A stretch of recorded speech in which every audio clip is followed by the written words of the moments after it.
Morning to all my dear students. Class 10 chemistry का second chapter हम लेकर आ गए हैं, जिसका नाम है अम्ल, क्षार एवं लवण, acid, base and salts. Okay, तो सबसे पहले अम्ल, क्षार, लवण जो होता है उसमें हम पढ़ेंगे अम्ल। ठीक है, देखिए आर्हेनियस साइंटिस्ट है। ठीक है, आर्हेनियस सिद्धांत के अनुसार वे पदार्थ जो जलीय विलयन में वियोजित होकर केवल हाइड्रोजन आयन में H+ आयन देते हैं तथा हाइड्रोजन आयन के अतिरिक्त और कोई धन आयन नहीं देते हैं, उन्हें क्या कहते हैं? अम्ल कहते हैं। सबसे पहले हम अम्ल की परिभाषा इसमें पढ़ रहे हैं। ठीक है, ये क्या है? अम्ल की परिभाषा है। तो इसमें आर्हेनियस के अनुसार कि वे पदार्थ जो जलीय विलयन में क्या करें, हाइड्रोजन आयन दे और हाइड्रोजन आयन के अतिरिक्त और कोई धन आयन नहीं दे, उन्हें क्या कहते हैं? हम अम्ल कहते हैं। ओके, इसका एग्जांपल देखिए HCl, हाइड्रोक्लोरिक अम्ल। ठीक है, हाइड्रोक्लोरिक अम्ल में H देखिए है। इसी तरह H2SO4, ठीक है, NH3 etc। ठीक है, सब में देखिए H है ना। H का मतलब क्या हो गया यहाँ पर? अम्ल से H+ आयन। ओके, नेक्स्ट है अम्ल के प्रकार, टाइप्स ऑफ एसिड्स। देखिए अम्ल की प्रकार की बात करें तो ये दो प्रकार के होते हैं, प्रबल अम्ल, स्ट्रॉन्ग एसिड, दूसरा है दुर्बल अम्ल, जिसे वीक एसिड कहते हैं। ठीक है, अब प्रबल अम्ल का हम लोग स्टडी करेंगे। स्ट्रॉन्ग एसिड, वे अम्ल जो जल में पूर्णतया आयनित या वियोजित हो जाते हैं, उन्हें प्रबल अम्ल मीन्स स्ट्रॉन्ग एसिड कहते हैं। मीन्स कि वे अम्ल जो क्या करें कि जल में पूर्णतः आयनित हो जाएं, उन्हें हम क्या कहते हैं? स्ट्रॉन्ग एसिड कहते हैं। इसका example H2SO4, HCl, HNO3 etc। Okay, देखिए H2SO4 का एक्वस मीडियम में जब डालेंगे तो H+ आयन अलग हो जाएगा, 2H+ आयन अलग हो जाएगा एक्वस मीडियम में, और SO4 2- एक्वस मीडियम में क्या होगा? अलग हो जाएगा। इट मीन्स ये पूर्णतः वियोजित हो जाएगा। ठीक है, देखिए इसका नाम भी क्या है? सल्फ्यूरिक अम्ल। ठीक है, हाइड्रोजन, फिर क्या है? सल्फेट अम्ल। ओके, नेक्स्ट देखिए दुर्बल अम्ल, वीक एसिड, वे अम्ल जो जल में पूर्णतया आयनित या वियोजित नहीं होते हैं, दुर्बल अम्ल वीक एसिड कहलाते हैं। देखिए ऐसे एसिड जो पानी में पूर्णतः वियोजित या आयनित नहीं होते हैं, उन्हें हम क्या कहते हैं? वीक एसिड या दुर्बल अम्ल कहते हैं। ओके, इसके एग्जांपल की बात करें तो HCN, CH3COOH, HCOOH etc। ठीक है, नेक्स्ट हम देखिए इसका सूत्र के द्वारा एक बार देख लेते हैं। तो देखिए HCN को हम जब एक्वस मीडियम में ले जाते हैं तो H+ आयन और Cn- आयन देता है। ओके, देखिए अब नेक्स्ट आगे अम्लों के भौतिक गुण, फिजिकल प्रॉपर्टीज ऑफ एसिड। ठीक है, फिजिकल प्रॉपर्टीज की बात कर रहे हैं तो फिजिकल प्रॉपर्टी पहला पॉइंट है, अम्ल स्वाद में खट्टे तथा जल में विलेय होते हैं। अगर अम्ल की बात करें तो ये स्वाद में खट्टे और जल में क्या होते हैं? विलेय होते हैं। ओके, ये नीले लिटमस पेपर को लाल कर देते हैं। ये नीले लिटमस पेपर को क्या करते हैं? लाल कर देते हैं। नेक्स्ट है अम्लों की प्रकृति संक्षारक होती है। अम्ल कैसा? संक्षारक की भांति क्या करते हैं? इनकी प्रकृति होती है, ये कार्य करते हैं। ओके, इसकी क्रिया से कपड़ा, लकड़ी, कागज, त्वचा आदि नष्ट हो जाते हैं। इसके देखिए क्रिया से क्या होता है? इसके रिएक्शन से लकड़ी, कपड़ा, कागज, त्वचा ये सभी क्या होते हैं? नष्ट हो जाते हैं। ओके, नेक्स्ट देखिए अम्लों के रासायनिक गुण, केमिकल प्रॉपर्टीज ऑफ एसिड्स में सबसे पहले हम पढ़ेंगे धातु के साथ अभिक्रिया, रिएक्शन ऑफ मेटल। अम्ल विभिन्न सक्रिय धातु जैसे जिंक, सोडियम, मैग्नीशियम इत्यादि से क्रिया द्वारा हाइड्रोजन गैस मुक्त करता है। अम्ल जब भी सक्रिय धातु से क्रिया करता है तो क्या करता है? हाइड्रोजन गैस मुक्त करता है। जैसे एग्जाम्पल देखिए Fe आयरन का HCl हाइड्रोक्लोरिक एसिड के साथ रिएक्शन होता है, FeCl2 बनाता है और हाइड्रोजन गैस क्या करता है? मुक्त करता है। ओके, नेक्स्ट अब आगे देखते हैं। चलो, धातु कार्बोनेट के साथ अभिक्रिया, सेकेंड हेडिंग है आपका धातु कार्बोनेट के साथ अभिक्रिया, रिएक्शन विथ मेटल कार्बोनेट। अम्ल धातु कार्बोनेट के साथ अभिक्रिया करके जल तथा कार्बन डाइऑक्साइड मुक्त करता है। जब भी अम्ल किसी धातु के कार्बोनेट के साथ अभिक्रिया करेगा तो वो क्या मुक्त करेगा, जल और कार्बन डाइऑक्साइड। जैसे देखिए CaCO3 कैल्शियम कार्बोनेट का रिएक्शन किसे HCl हाइड्रोक्लोरिक एसिड से करवाते तो क्या बनाता है, जल बनाता है और कार्बन डाइऑक्साइड बनाता है। ओके, क्लियर है आप लोगों को। चलिए आगे देखिए, धातु ऑक्साइड के साथ अभिक्रिया, रिएक्शन विथ मेटल ऑक्साइड। देखिए धातु ऑक्साइड के साथ जब अम्ल अभिक्रिया करता है तो इसमें देखिए कुछ धातु ऑक्साइड के साथ अभिक्रिया करके लवण और जल बनाते हैं। जब धातु ऑक्साइड के साथ अभिक्रिया करेंगे तो क्या बनाएंगे, लवण और जल का फॉर्मेशन करेंगे। जैसे कैल्शियम ऑक्साइड, ठीक है, CaO रिएक्शन करेगा HCl से हाइड्रोक्लोरिक एसिड से, तो क्या बनाएगा, CaCl2 कैल्शियम क्लोराइड बनाएगा और क्या बनाएगा, जल। ठीक है, देखिए CaCl2 यहाँ पे क्या है, साल्ट है और ये क्या है, वाटर है। ओके, साल्ट मीन्स लवण। नेक्स्ट, अम्लों का उपयोग, यूजेस ऑफ एसिड। सल्फ्यूरिक अम्ल मीन्स H2SO4 का क्या यूज है, इसका पढ़ेंगे हम सबसे पहले। सल्फ्यूरिक अम्ल को लेड बैटरियों में, पेट्रोलियम उद्योग में, प्लास्टिक में, कृत्रिम रेसे बनाने में, उर्वरक निर्माण में इत्यादि में प्रयुक्त किए जाते हैं। देखिए सल्फ्यूरिक अम्ल और ये सभी जो बनाया जाता है उसमें देखिए इसमें क्या होता है कि सल्फ्यूरिक अम्ल का यूज किसमें किया जाता है, जो लेड बैटरी होती है उसको बनाने में, पेट्रोलियम उद्योगों में, प्लास्टिक में, कृत्रिम रेशा बनाने में और उर्वरक में इसका यूज किया जाता है। अब नेक्स्ट पढ़ेंगे हम नाइट्रिक एसिड या नाइट्रिक अम्ल HNO3 का यूज। ओके, देखिए नाइट्रिक अम्ल को सोना या चांदी के शोधन में प्रयुक्त किया जाता है। देखिए नाइट्रिक एसिड है, इसका यूज क्या, सोना या चांदी के शोधन में इसका यूज किया जाता है। नेक्स्ट आगे देखिए, उर्वरक,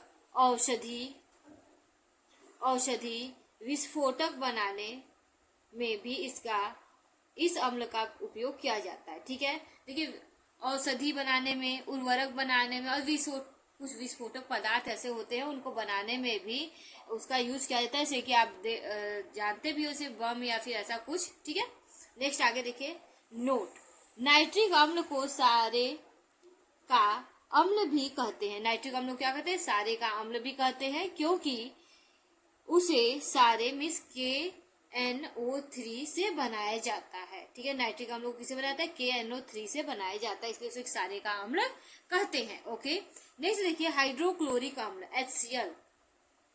हाइड्रोक्लोरिक अम्ल को वस्त्र उद्योगों में कपड़ा रंगने के लिए तथा कलई से पूर्व लोहे के चादरों को साफ करने के लिए प्रयुक्त किया जाता है। अगर हम HCl की बात करें, हाइड्रोक्लोरिक एसिड की, तो ये वस्त्र उद्योगों में इसका यूज किया जाता है। और जो कलई इस कपड़ा को कलर किया जाता है तो उसके पहले क्या होता है कि जो लोहे के चादर होते हैं उनको साफ करने के लिए इसका यूज किया जाता है। ओके, नेक्स्ट हम पढ़ेंगे क्षारक, बेस। वे पदार्थ जिनका स्वाद तीक्ष्ण या कड़वा होता है तथा ये लाल लिटमस पेपर को नीला कर देते हैं, क्षारक कहलाते हैं।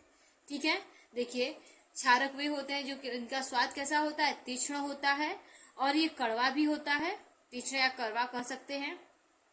ये लाल लिटमस पेपर को क्या करते हैं, नीला कर देते हैं। नेक्स्ट आगे देखेंगे, अब देखिए आर्हीनियस के सिद्धांत के अनुसार हम पढ़ेंगे, जो कि साइंटिस्ट हैं।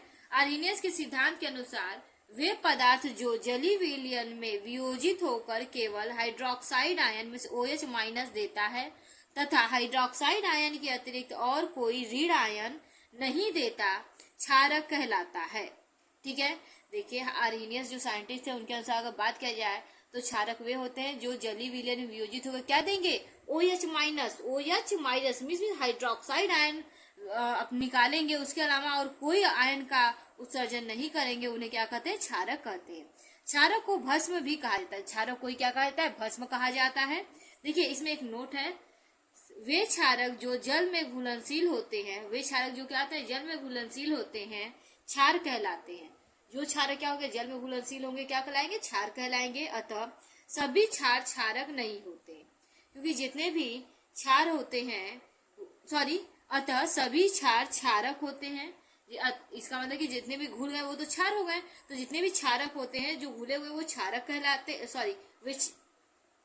यहाँ पे देखिए फिर से ध्यान दीजिए, अतः सभी क्षार क्षारक होते हैं। इसका मतलब कि सभी क्षार जो होते हैं, जो घुले हुए, वो क्या है, क्षारक हैं, किंतु सभी क्षारक क्षार नहीं होते हैं। इट मीन्स कि सभी क्षारक घुलेंगे नहीं जल में, तो वो क्या हुए, सभी क्षारक क्षार नहीं होते हैं। ओके, नेक्स्ट आगे देखते हैं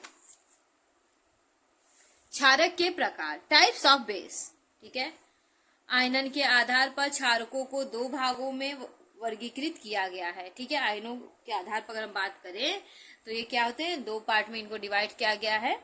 पहला है प्रबल क्षारक, दूसरा है दुर्बल क्षारक। प्रबल क्षारक को स्ट्रॉन्ग बेस कहते हैं, दुर्बल क्षारक को वीक बेस कहते हैं। अब हम सबसे पहले पढ़ेंगे प्रबल मीन्स स्ट्रॉन्ग और क्षारक मीन्स बेस। स्ट्रॉन्ग बेस पढ़ेंगे। देखिए, वे क्षारक जो जल में पूर्णतया वियोजित या आयनित होकर hydroxide ion means OH minus ion देता है, प्रबल क्षारक मीन्स स्ट्रॉन्ग बेस कहलाता है।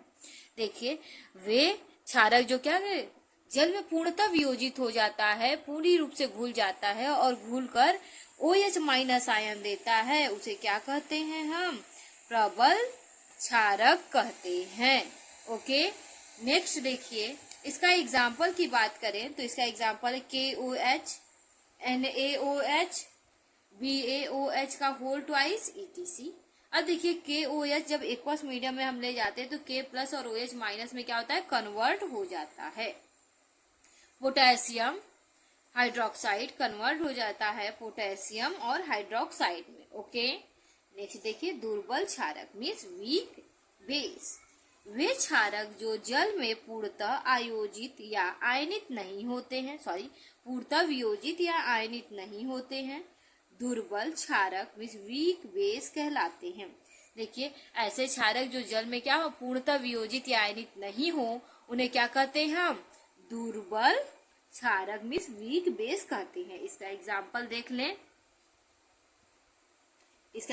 देख लें, अगर हम तो AlOH का होल थ्राइस, ठीक है, Na4OH ETC इसके एग्जाम्पल है। देखिए, AlOH होल थ्राइस मीन्स होता है एल्यूमिनियम हाइड्रोक्साइड। एल्यूमिनियम हाइड्रोक्साइड को जब एक्वस मीडियम में हम ले जाते हैं तो वो एल्यूमिनियम और हाइड्रोक्साइड में क्या होता है, कन्वर्ट हो जाता है। ओके, नेक्स्ट अब आगे देखते हैं। आगे देखिए, क्षारकों का भौतिक गुण, physical properties of basis. Okay, तो इसमें पहला पॉइंट देखिए, क्षारक जल में विले या स्वाद में तीखे और कड़वे होते हैं। देखिए, क्षारक जो होते हैं वो जल में क्या होते हैं, विले होते हैं, यानी आसानी से घुल जाते हैं, तथा स्वाद में तीखा या फिर कड़वा कह सकते हैं, होते हैं। सेकेंड पॉइंट, क्षारक लाल लिटमस पेपर को नीला कर देते हैं। जो भी क्षारक होता है वो लाल लिटमस पेपर क्या कर देता है, नीला कर देता है। नेक्स्ट थर्ड पॉइंट, क्षारक स्पर्श करने पर साबुन के समान चिकना होता है। अगर क्षारक को हम स्पर्श करें तो जैसे साबुन आप टच करते हो तो वो एकदम चिकना होता है, वैसे ही क्या होता है, क्षारक भी चिकना होता है। नेक्स्ट फोर्थ पॉइंट, अम्ल के समान क्षारकों में भी संक्षारण की प्रवृत्ति होती है। जैसा कि अम्ल में संक्षारण की प्रवृत्ति होती है, वैसा ही क्षारक में भी संक्षारण की प्रवृत्ति होती है। इट मीन्स किसी चीज को नष्ट करने की प्रवृत्ति। ओके, नेक्स्ट देखिए, क्षारकों के रासायनिक गुण, केमिकल प्रॉपर्टीज ऑफ बेसिस। देखिए, सबसे पहले धातु के साथ क्रिया, रिएक्शन विथ मेटल। क्षारकों का जब हम देखिए धातु के साथ रिएक्शन कराएंगे तो क्या होगा, अब इसमें देखेंगे। प्रबल क्षारक सक्रिय धातु के साथ क्रिया करके हाइड्रोजन गैस मुक्त करते। प्रबल क्षारक जो होते हैं वे क्या करेंगे, प्रबल क्षारक जो होते हैं वो सक्रिय धातु के साथ अभिक्रिया करेंगे और अभिक्रिया करके हाइड्रोजन गैस क्या करेंगे, मुक्त करते हैं। जैसे एग्जाम्पल की बात करें तो Zn प्लस NaOH यानी जिंक का सोडियम हाइड्रोक्साइड के साथ रिएक्शन कराएंगे तो Na2ZnO मीन्स सोडियम जिंकेट का फॉर्मेशन करेगा और हाइड्रोजन गैस क्या होगा, मुक्त हो जाएगा। ठीक है, जल नहीं हाइड्रोजन गैस है। ओके, नेक्स्ट, अधात्विक ऑक्साइड के साथ अभिक्रिया, reaction with non metal. Okay, देखिए, क्षारक अधातु ऑक्साइड के साथ अभिक्रिया करके लवण और जल बनाते हैं। देखिए जो भी क्षारक होता है वो अधात्विक ऑक्साइड के साथ जब अभिक्रिया करेगा तो लवण और जल का फॉर्मेशन करेगा। देखते हैं, देखिए यहाँ पे बताया गया है स्पष्ट करने के लिए। देखिए क्षारक है वो किससे रिएक्शन कर रहा है, अधातु ऑक्साइड से, ओके, या अधात्विक ऑक्साइड कह सकते हैं। तो क्या बना रहा है, लवण और जल बना रहा है, ओके। देखिए CO2 मीन्स कार्बन डाइऑक्साइड का जब रिएक्शन हम करवाएंगे कैल्शियम कार्बोनेट से, देखिए CaOH का होल ट्वाइस से जब रिएक्शन करवाएंगे तो बनेगा CaCO3 मीन्स कैल्शियम कार्बोनेट, और क्या बनेगा यहाँ, जल, ओके। देखिए इसके आगे देखते हैं, कुछ क्षारक गर्म करने पर क्षारीय ऑक्साइड व जल में विघटित हो जाते हैं। देखिए कुछ अम्ल ऐसे होते हैं जो गर्म करेंगे जब हम, कुछ क्षारक ऐसे होते हैं जिसको गर्म करेंगे जब हम, तो क्षारीय ऑक्साइड और जल में क्या होते हैं, विघटित हो जाते हैं। जैसे देखिए एग्जाम्पल देखते हैं, मैग्नीशियम हाइड्रोक्साइड को जब हम हीट करते हैं तो मैग्नीशियम ऑक्साइड और जल का क्या होता है, फॉर्मेशन होता है, वो दो भागों में टूट जाता है, वियोजित हो जाता है, ओके, विघटित भी कर सकते हैं। नेक्स्ट क्षारकों का उपयोग, uses of bases, aluminium hydroxide means AlOH का होल थ्राइस का प्रयोग वस्त्र बनाने में किया जाता है। देखिए एल्यूमिनियम हाइड्रोक्साइड का यूज किसमें किया जाता है, वस्त्र बनाने के लिए यूज किया जाता है। अमोनिया हाइड्रोक्साइड या ammonium hydroxide means NH4OH, ammonium hydroxide का देखिए NH4OH का प्रयोग ब्लीचिंग क्लींजिंग, ठीक है, एजेंट बनाने में किया जाता है। जैसे क्लीनिंग के लिए जो एजेंट होते हैं उन्हें क्लींजिंग एजेंट कहते हैं, उनको बनाने के लिए इसका यूज किया जाता है। नेक्स्ट हम पढ़ेंगे सोडियम हाइड्रोक्साइड NaOH के प्रयोग साबुन अथवा धावन पाउडर में CaOH2 का होल ट्वाइस के निर्माण में, चमड़ा उद्योग, ठीक है, चमड़ा उद्योग में भी क्या होता है इसका प्रयोग, खारा जल मीन्स D2O को मृदु जल मीन्स प्योर जल मीन्स H2O बनाने के लिए, ठीक है, ब्लीचिंग पाउडर बनाने के लिए इसका यूज किया जाता है, ठीक है, सोडियम हाइड्रोक्साइड का यूज। नेक्स्ट हम पढ़ेंगे अम्ल तथा क्षारक के बीच अभिक्रिया, ठीक है, reaction between acid and bases, okay. देखिए अब इसमें पढ़ेंगे, अम्ल क्षारकों या धातु ऑक्साइडों से क्रिया करके उनके प्रबलता को नष्ट कर देता है। देखिए अम्ल जब क्षारकों से या फिर धातु ऑक्साइडों से अभिक्रिया करता है तो उनकी प्रबलता को क्या कर देता है, नष्ट कर देता है, तथा लवण व जल का निर्माण करता है, और उसके बाद लवण और जल का क्या करता है, फॉर्मेशन करता है। लवण व जल बनने की यह अभिक्रिया उदासीनीकरण अभिक्रिया कहलाती है। देखिए लवण और जल बनने की यह प्रोसेस को क्या कहते हैं, उदासीनीकरण अभिक्रिया कहते हैं, ओके। एग्जाम्पल की बात करें तो हाइड्रोक्लोरिक एसिड मीन्स HCl का हम जब रिएक्शन कराएंगे NaOH सोडियम हाइड्रोक्साइड के साथ तो क्या बनेगा, NaCl मीन्स नमक बनेगा, और H2O मीन्स जल क्या होगा, बाहर निकल जाएगा। नेक्स्ट अब हम बात करेंगे सूचक की, इंडिकेटर्स की। देखिए क्वेश्चन जैसा अभी हमने बताया अम्ल क्षार लवण, तो ये बहुत ज्यादा इंपॉर्टेंट है, क्वेश्चन हर साल लगभग पूछे ही जाते हैं अम्ल क्षार लवण चैप्टर से। तो इसमें पहला क्वेश्चन जो है कि अम्ल से पूछा जा सकता है कि अम्ल क्या है, इसका सूत्र के सहायता से विस्तृत वर्णन कीजिए और इसका यूज भी मतलब कि उपयोग भी बताइए। इसी तरह सेम क्वेश्चन क्षारक से हो सकता है कि क्षारक किसे कहते हैं, क्षारक का स्पष्ट वर्णन कीजिए, सूत्र की सहायता से उपयोग भी बताइए। इसी तरह आपको देखिए उदासीनीकरण अभिक्रिया किसे कहते हैं, यहाँ पर क्वेश्चन पूछा जा सकता है ना, तो आपको पता होना चाहिए जब अम्ल और क्षार आपस में मिलते हैं या फिर रिएक्शन करते हैं तो उसके बाद क्या होते हैं, लवण और जल बनाते हैं, इस अभिक्रिया को क्या कहते हैं, उदासीनीकरण कहते हैं। उसका एग्जाम्पल देखिए इस तरह से अच्छे से रिएक्शन के साथ अगर आप दिखाते हैं तो बहुत अच्छा मार्क्स मिलता है। कोई भी टीचर जल्दी मार्क्स नहीं काटता अगर आप रिएक्शन उसमें अच्छे से लिखने के बाद दिखाए हैं। नहीं देखिए सूचक मीन्स इंडिकेटर्स, इसमें से भी क्वेश्चन पूछा जाता है सूचक क्या है, यह कितने प्रकार का होता है, ठीक है। देखिए अब स्टार्ट करते हैं।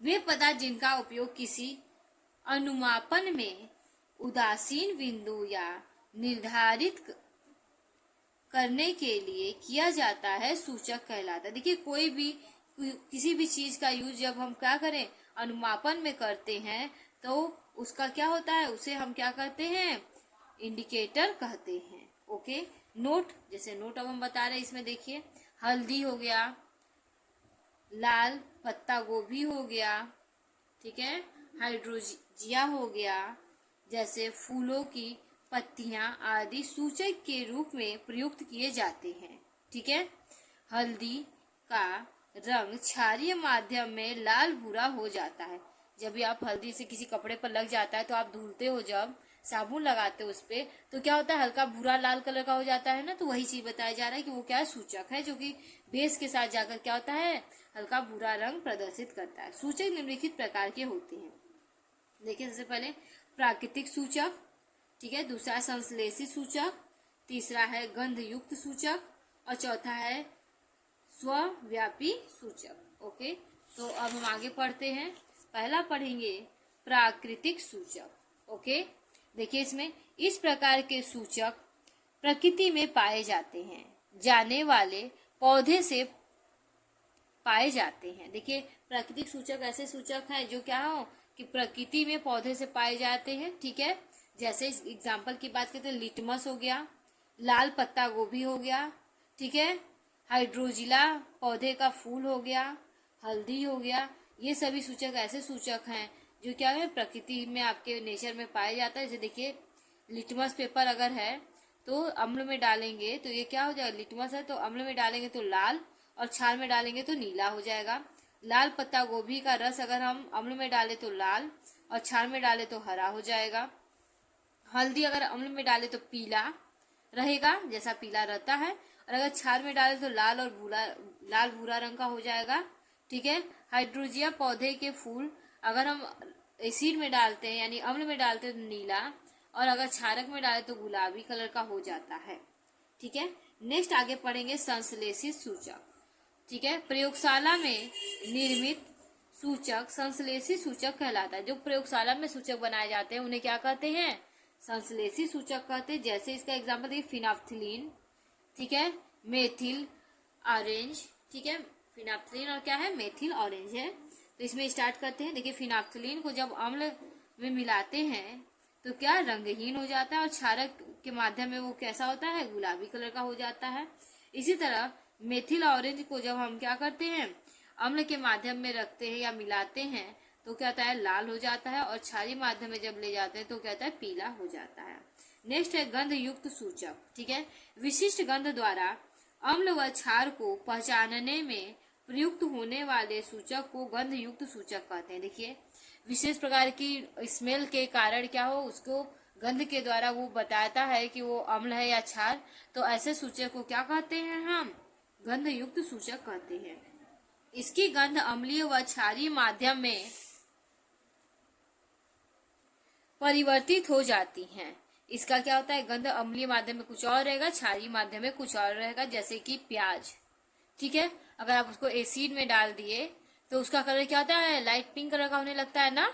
तो क्या होता है, स्मेल भी उसका चेंज होने लगता है। ठीक है, प्याज हो गया और लौंग इत्यादि और भी बहुत सारी चीज होते हैं, तो इसको आप लोग को ध्यान से पढ़ना है। आगे देखिए, सर्वव्यापी सूचक। ठीक है, सर्वव्यापी सूचक को अम्ल क्षार विलयन में मिलाते हैं तो एक नया रंग उत्पन्न होता है। सर्वव्यापी सूचक ऐसा सूचक है जो अम्ल और या क्षार विलयन में जब हम मिलाते हैं तो उसका क्या नया रंग बन जाता है। सूचक के द्वारा उत्पन्न नए रंग का पीएच चार्ट पर आधारित उपस्थित रंग से मिलान करके अम्ल क्षार की प्रबलता ज्ञात करते हैं। जो नया रंग है उसको, जो आपका पीएच स्केल है उसके द्वारा हम क्या करते हैं, मिलान करते हैं कि उसका क्या है पीएच, और उसी आधार से बताएंगे कि ये क्या था, एसिड था या बेस। ओके, हम पीएच की बात करें तो हर क्वेश्चन ये देखिए इंपॉर्टेंट है कि पीएच क्या है। ठीक है, व्हाट इज पीएच, या पीएच से आप क्या समझते हो, पीएच की खोज किसने की थी, पीएच का वैल्यू क्या, कहां से कहां तक होता है, पीएच के बारे में वर्णन कीजिए। तो स्टार्ट करते हैं। पीएच, ठीक है, परिसर, ठीक है, या पीएच रेंज, किसी अम्ल क्षार सूचक के रंग में परिवर्तन किसी निश्चित पीएच पर होकर एक निश्चित सीमा में होता है। ठीक है, जिसे पीएच परिसर कहते हैं। देखिए, जो भी अम्ल क्षार सूचक होता है इसका एक निश्चित टाइम पर क्या होता है, पीएच में जो स्केल होता है उस पर एक स्केल का एक माप होता है, उसी के निश्चित पीएच पर ही वो चेंज होता है, उसका कलर चेंज हो, ठीक है, कलर चेंज होता है, जिसे हम क्या कहते हैं, पीएच परिसर कहते हैं। अब देखिए पीएच मान, पीएच वैल्यू की बात करें तो सोरेनसन नाम के साइंटिस्ट, ये क्या है, साइंटिस्ट हैं, सोरेनसन ने बताया कि किसी विलियन में उपस्थित हाइड्रोजन आयन सांद्रता के ऋणात्मक लघु गुणक को उस रस का पीएच कहते हैं। ठीक है, देखिए सोरेनसन ने बताया कि कोई विलयन है उसमें उपस्थित हाइड्रोजन आयन जो होता है उसकी ऋणात्मक लघुगणक को उसे क्या कहते हैं, सांद्रता के ऋणात्मक लघुगणक को उसका क्या कहते हैं, पीएच कहते हैं। इसको इंग्लिश में देखिए कह सकते हैं negative log of hydrogen ion concentration is called as pH. ठीक है, देखिए इसका सूत्र है P is equal to minus log 10, फिर क्या है, हाइड्रोजन आयन। ओके, नोट की अगर हम बात करें तो अम्ल के लिए पीएच मान 7 से कम होना चाहिए। अम्ल के लिए अगर हम बात करें तो पीएच स्केल में उसका मान 7 से कम होना चाहिए। उदासीन के लिए पीएच का मान 7 होना चाहिए और क्षारक के लिए पीएच का मान 7 से अधिक होना चाहिए। क्षारक के लिए पीएच का मान कितना होना चाहिए, 7 से अधिक होना चाहिए। देखिए आप सभी को एक यहाँ पर चार्ट हम लेकर आए हैं। ठीक है, कुछ साधारण पदार्थ के पीएच मान। ठीक है, HCl में सांद्र HCl की बात करें, हाइड्रोक्लोरिक एसिड की, तो उसकी क्या होती है, पीएच 0 होती है। नींबू के रस की 2.4 होती है। मृदु जल की क्या होती है, 6.0 होती है। ठीक है, जो शुद्ध जल है उसका 7 होता है। ठीक है, इसी तरह टूथपेस्ट जो होता है, टूथपेस्ट आप लोग रोज करते हो तो उसका 8 होता है। ठीक है, वॉशिंग सोडा विलेन जो होता है उसका 9 होता है। तनु NaOH का होता है 13.0 या फिर 13 हम बोल सकते हैं।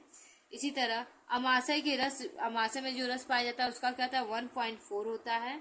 इसी तरह बहुत सारे हैं, देखिए लास्ट में हम आंसू का बता दिए 7.4 होता है। ओके, नेक्स्ट हम देखेंगे जल के आणविक गुणनफल। ठीक है, जल के आणविक गुणनफल को KW से प्रदर्शित करते हैं। ओके, इसमें देखिए जल का आयनिक गुणनफल स्थिर ताप जल में उपस्थित हाइड्रोजन आयन के सांद्रता के हाइड्रोजन आयन का सांद्रण हाइड्रोक्साइड आयन का सांद्रण OH के गुणनफल के बराबर होता है। ठीक है, इसका मतलब कि देखिए जल में देखिए कोई अगर जल का आयन गुणनफल स्थिर ताप पर, अगर कोई स्थिर ताप है, ठीक है, जल में उपस्थित, अब जल में जो हाइड्रोजन आयन होगा की सांद्रता और फिर हाइड्रोक्साइड आयन की जो सांद्रता होती है उसके गुणनफल के क्या होता है, उसके गुणनफल क्या होता है, बराबर होता है। नेक्स्ट, उदासीनीकरण अभिक्रिया। जब किसी अम्ल, देखिए उदासीनीकरण अभिक्रिया क्वेश्चन पूछता है, जब किसी अम्ल तथा क्षार को मिलाया जाता है तो इसकी परस्पर क्रिया द्वारा लवण और जल का निर्माण होता है। जब अम्ल और क्षार को आपस में मिलाते हैं तो क्या होता है, लवण और जल का निर्माण होता है, जिसे उदासीनीकरण अभिक्रिया कहते हैं। अम्ल और क्षार को मिलाए तो क्या हुआ, लवण और जल का निर्माण हुआ, जिसे क्या कहते हैं, उदासीनीकरण अभिक्रिया कहते हैं। ओके, नेक्स्ट इसका एग्जाम्पल देख लेते हैं। HCl का जब रिएक्शन कराएं NaOH से तो NaCl प्लस H2O का क्या होता है, फॉर्मेशन होता है। अब हम लवण की बात करें साल्ट की। ठीक है, तो देखिए आर्हेनियस, ठीक है, आर्हेनियस के अनुसार वे पदार्थ जो जलीय विलयन में, ठीक है, हाइड्रोजन आयन के अतिरिक्त कोई और धन आयन तथा हाइड्रोक्साइड, ठीक है, आयन के अतिरिक्त और कोई ऋण आयन देते हैं उन्हें क्या कहते हैं, लवण कहते हैं। ठीक है, उन्हें क्या कहते हैं, लवण कहते हैं। देखिए आर्हेनियस के अनुसार वे पदार्थ क्या हो जो जलीय विलयन में देखिए हाइड्रोजन आयन के अतिरिक्त और कोई धन आयन दे और हाइड्रोक्साइड आयन के अतिरिक्त और कोई ऋण आयन दे तो उन्हें क्या कहते हैं, लवण कहते हैं। इसका एग्जाम्पल देख लीजिए, देखिए इसमें ना ही H होगा ना ही OH होगा, ये दोनों ही इसमें क्या होगा, नहीं होगा। ओके, देखिए example NaCl, CaOCl, Na2CO3, CaSO4, FeSO4 इत्यादि। देखिए अम्ल और क्षार मिलकर क्या बनाते हैं, लवण और जल बनाते हैं। देखिए अम्ल क्या हुआ HCl प्लस क्षार क्या हुआ NaOH, क्या बनाएंगे NaCl और जल। ठीक है, हम पढ़ेंगे साधारण नमक, कॉमन साल्ट का। देखिए लवण का pH 7 होता है। लवण की अगर हम बात करें तो उसका pH क्या होता है, 7 होता है। नोट, साधारण नमक हाइड्रोक्लोरिक अम्ल तथा सोडियम हाइड्रोक्साइड विलयन के संयोग द्वारा बनते हैं। साधारण नमक की अगर हम बात करें तो क्या होता है, हाइड्रोक्लोरिक अम्ल और सोडियम हाइड्रोक्साइड के क्या होता है, संयोग से बनता है, इसलिए इसे सोडियम क्लोराइड भी कहते हैं। इसलिए इसे क्या कहते हैं, सोडियम क्लोराइड भी कहते हैं।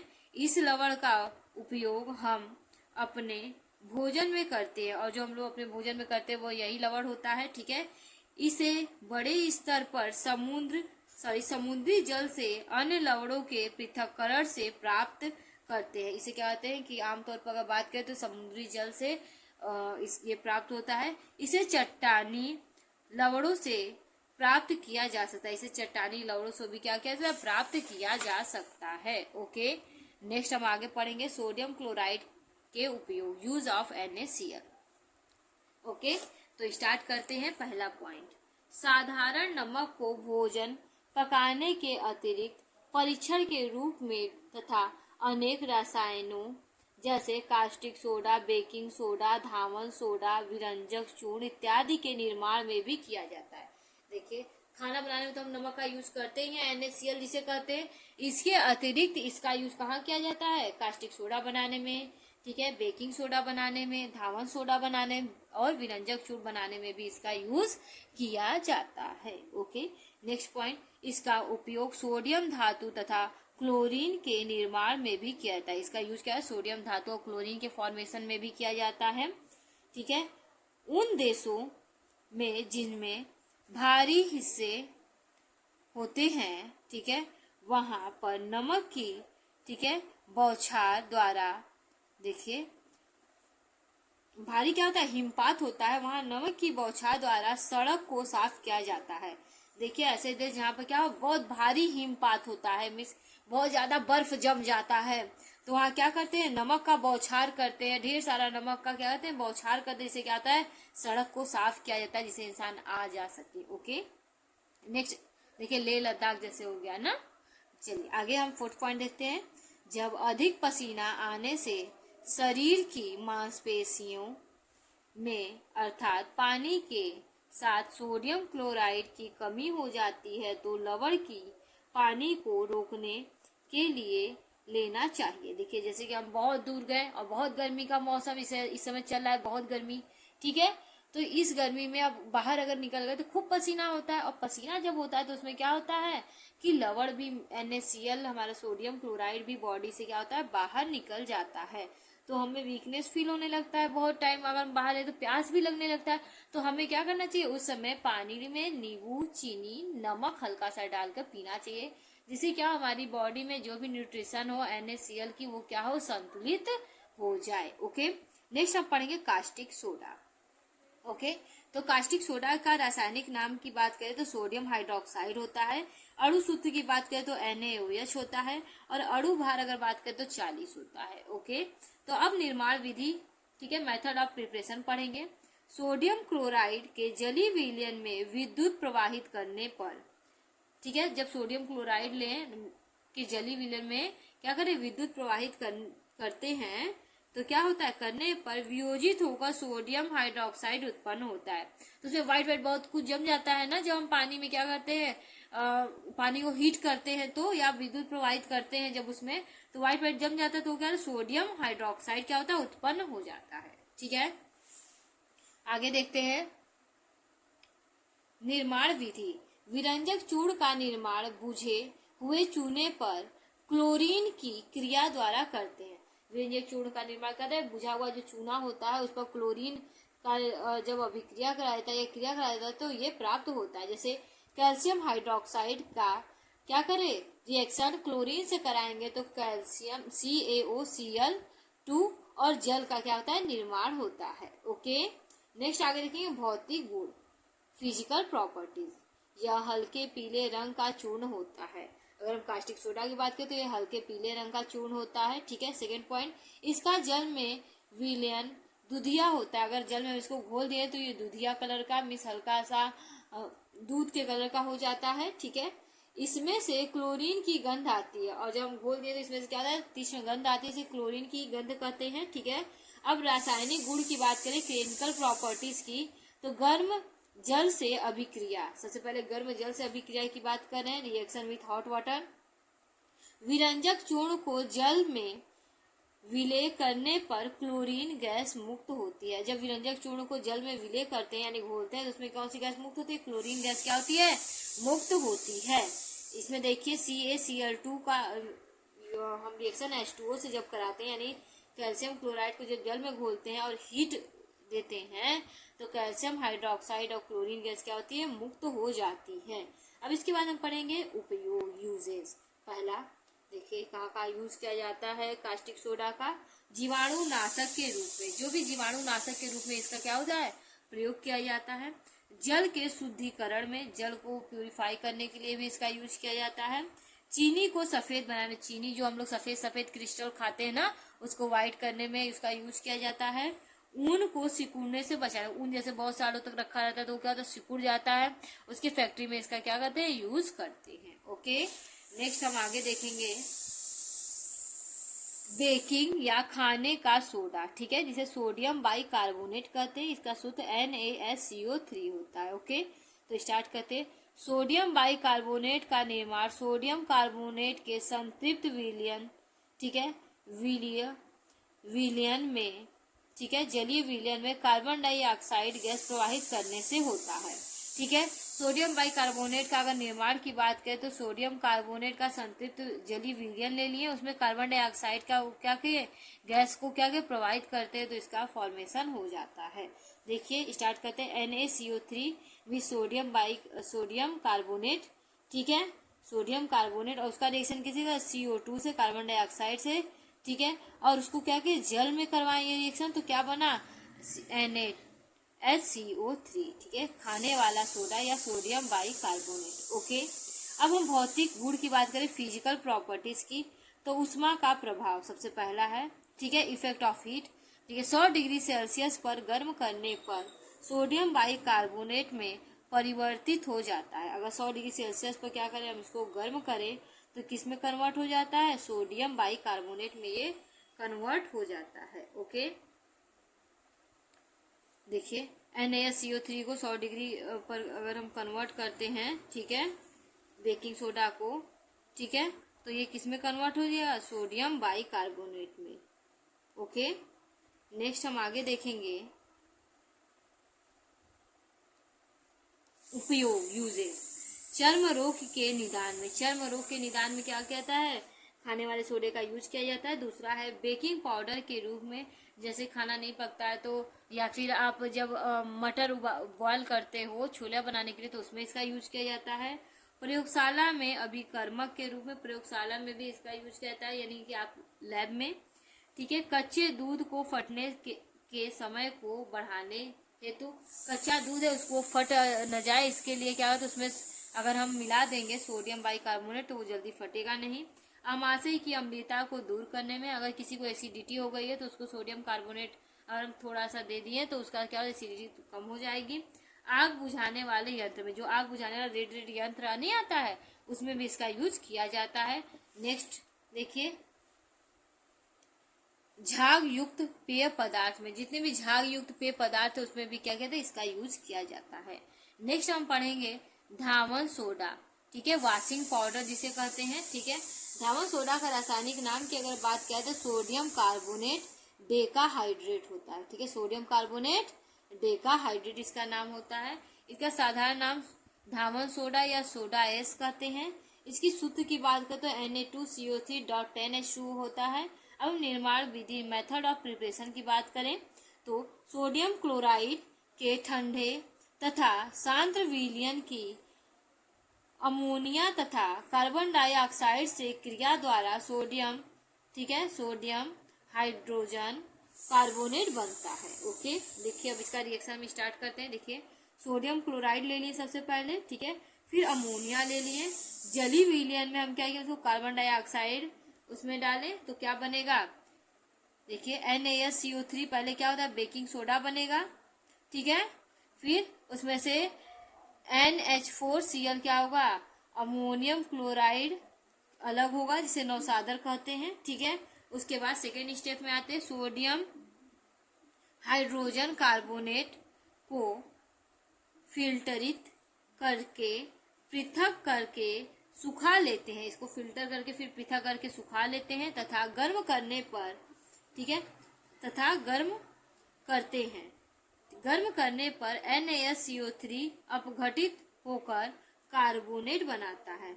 देखिए NaSCO3 पहले लिए, उसको हीट किए तो Na2CO3 का फॉर्मेशन होगा, ठीक है। NaSCO3 क्या होता है, अपघटित होकर क्या होगा, Na2CO3 का फॉर्मेशन करेगा, उसमें जल और कार्बन डाइऑक्साइड क्या होगा, बाहर निकल जाएगा। ओके, नेक्स्ट अब हम बात करते हैं लास्ट और थर्ड पॉइंट, इसका प्रिपरेशन का थर्ड पॉइंट है बेटा ये, देखिए अजल, सोडियम, अजल में जिसमें पानी न हो, ओके, सोडियम कार्बोनेट को जल में विलय किया जाता है, सोडियम कार्बोनेट किसमें विलय किया जाता है, जल में, तथा क्रिस्टल जल के 10 अणु युक्त धावन सोडा क्रिस्टलों को प्राप्त करने के लिए पुनः क्रिस्टलन किया जाता है। 10 अणु उसमें मिलाने के लिए क्या था, पुनः क्रिस्टलन किया जाता है। जैसे देखिए क्या है, Na2CO3 को क्या है 10H2O के साथ क्या रिएक्शन करवा देते तो क्या बनेगा, Na2CO3.10H2O का क्या होगा, फॉर्मेशन हो जाएगा। फाइनली ये बनकर आपका तैयार हो गया। ओके, नेक्स्ट हम भौतिक गुण फिजिकल प्रॉपर्टीज की बात करें तो सोडियम कार्बोनेट सफेद रंग का क्रिस्टलीय ठोस पदार्थ है। सोडियम कार्बोनेट क्या है, सफेद रंग का क्रिस्टलीय ठोस पदार्थ होता है, जिसका गलनांक लगभग 850 डिग्री सेल्सियस होता है। अगर इसकी बात करें इसका गलनांक का तो कितना होता है, 850 डिग्री सेल्सियस का गलनांक होता है। यह जल में विलय होने के पश्चात पर्याप्त ऊर्जा उत्सर्जित करता है। ये जल में जब विलय होता है तो पर्याप्त ऊर्जा क्या होता है, उत्सर्जित करता है। अब इसकी रासायनिक गुण की बात करें, केमिकल प्रॉपर्टीज की, तो पहला पॉइंट है, इसे शुष्क हवा में खुला छोड़ देने पर क्रिस्टलन जल में 9 अणु निकलने के पश्चात यह सोडियम कार्बोनेट मोनोहाइड्रेट में क्या होता है, मोनोहाइड्रेट में क्या होता है, परिवर्तित हो जाता है। देखिए Na2CO3.NH2O को क्या है, शुष्क हवा में खुला छोड़ दिए तो क्या बनेगा, Na2CO3.H2O और 9 मोल ऑफ H2O क्या होगा, बाहर निकल जाता है। ओके, नेक्स्ट आगे पढ़ेंगे इसमें। देखिए मोनोहाइड्रेट को अधिक गर्म करने पर यह निर्जली सोडियम कार्बोनेट बन जाता है या बनता है, ठीक है। देखिए Na2CO3.10H2O को गर्म कर दिए, अगर हम हीट दिए तो Na2CO3 बनेगा और H2O क्या होगा, बाहर निकल जाएगा। अब इसके यूज की बात करें, उपयोग की, तो देखिए प्रयोगशाला में अभिकर्मक के रूप में इसका यूज किया जाता है, ठीक है। कांच कागज उद्योग में, कांच और कागज के उद्योगों में इसका यूज किया जाता है। पेट्रोलियम शोधन तथा धातु शोधन में, पेट्रोलियम शोधन और धातु शोधन में इसका यूज किया जाता है। आग बुझाने वाले यंत्रों में भी इसका यूज किया जाता है। धातु कार्बोनेटों के निर्माण में, जो धातु कार्बोनेट का फॉर्मेशन होता है उसके निर्माण में भी इसका यूज किया जाता है, ठीक है। जल के कठोरता को दूर करने में भी इसका यूज किया जाता है। इसके बाद बेकिंग पाउडर, पेंट, रंजक तथा सुहागा के निर्माण में भी इसका यूज किया जाता है। और लास्ट पॉइंट है वस्त्र, ठीक है, धुलाई में भी अपमार्जक के रूप में इसका यूज किया जाता है। नेक्स्ट अब हम पढ़ेंगे plaster of Paris. Okay, plaster of Paris जिसे हम कहते हैं कैल्शियम सल्फेट हेमीहाइड्रेट। इसका सूत्र होता है CaSO4.12H2O, ठीक है। अगर हम बात करें इसके अणु भार की तो इसका अणु भार होता है 136, ठीक है। अब हम निर्माण विधि की बात करें, ठीक है, निर्माण विधि की बात करें तो मेथड ऑफ प्रिपरेशन स्टार्ट करते हैं। कैल्शियम सल्फेट डाइहाइड्रेट को 120 डिग्री सेल्सियस ताप पर गर्म किया जाता है। देखिए जब हम क्या है कैल्शियम सल्फेट डाइहाइड्रेट को 120 डिग्री सेल्सियस ताप पर गर्म करें तो निर्जलीकरण के द्वारा प्लास्टर ऑफ पेरिस का निर्माण किया जाता है। इसका निर्जलीकरण हो जाएगा, ये पानी उसमें निकल जाएगा और किसका फॉर्मेशन होगा, प्लास्टर ऑफ पेरिस का। देखिए CaSO4.2H2O को जब हम 120 डिग्री सेल्सियस पर गर्म करते हैं तो CaSO4.12H2O का फॉर्मेशन होता है और 3/2H2O क्या होता है, बाहर निकल जाता है। ओके, नेक्स्ट है आपका भौतिक गुण, फिजिकल प्रॉपर्टीज। यह सफेद रंग का चूर्ण होता है जो जल में अविलय होता है। अगर हम इसकी फिजिकल प्रॉपर्टीज की बात करें प्लास्टर ऑफ पेरिस की, तो ये क्या होता है, सफेद रंग का क्या होता है, चूर्ण होता है जो क्या होता है, जलीय विलयन में अविलय होता है, जल में जल्दी घुलता नहीं है। जब भी आप घोलोगे तो नीचे प्रेसिपिटेट मीन्स नीचे जाकर बैठ जाता है, व्हाइट। ठीक है, देखिए रासायनिक गुण, केमिकल, ठीक है, प्रॉपर्टीज की बात करेंगे तो उष्मा का प्रभाव, ठीक है, इस पर उष्मा का प्रभाव पड़ता है। इफेक्ट ऑफ हीट, यह कैल्शियम सल्फेट डाइहाइड्रेट को 120 डिग्री सेल्सियस से अधिक ताप पर गर्म किया जाए तो यह निर्जलीय प्लास्टर प्राप्त होता है। देखिए CaSO4.2H2O को 120 डिग्री सेल्सियस पर हीट किए तो CaSO4.12H2O का फॉर्मेशन हुआ और 3/2H2O क्या हुआ, बाहर निकल गया।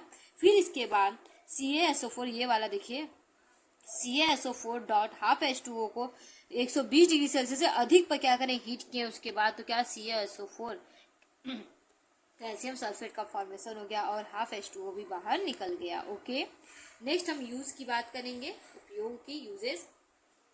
इसका उपयोग टूटी हुई हड्डी को जोड़ने के लिए, प्लास्टर चढ़ाने के लिए किया जाता है। डॉक्टर लोग, आप लोग को प्लास्टर, कभी भी किसी को देखे होंगे आप लोग कि प्लास्टर लगा है, ठीक है, तो हड्डी जब टूट जाता है तो प्लास्टर लगता है, वहां पे डॉक्टर लोग जिस व्हाइट कलर के पेस्ट का यूज करते हैं वो क्या होता है, प्लास्टर ऑफ पेरिस। आप सभी लोग उसको जाने अनजाने में सभी लोग देखे होंगे। ओके, दूसरा पॉइंट, इसका उपयोग सजावटी सामान, मूर्ति व खिलौने के निर्माण में किया जाता है। इसका यूज क्या है, सजावटी जो सामान होते हैं या फिर खिलौना बनाने के लिए या मूर्ति बनाने के लिए यूज किया जाता है। ठीक है, इसके बाद देखिए थर्ड पॉइंट, इसका उपयोग दंत चिकित्सा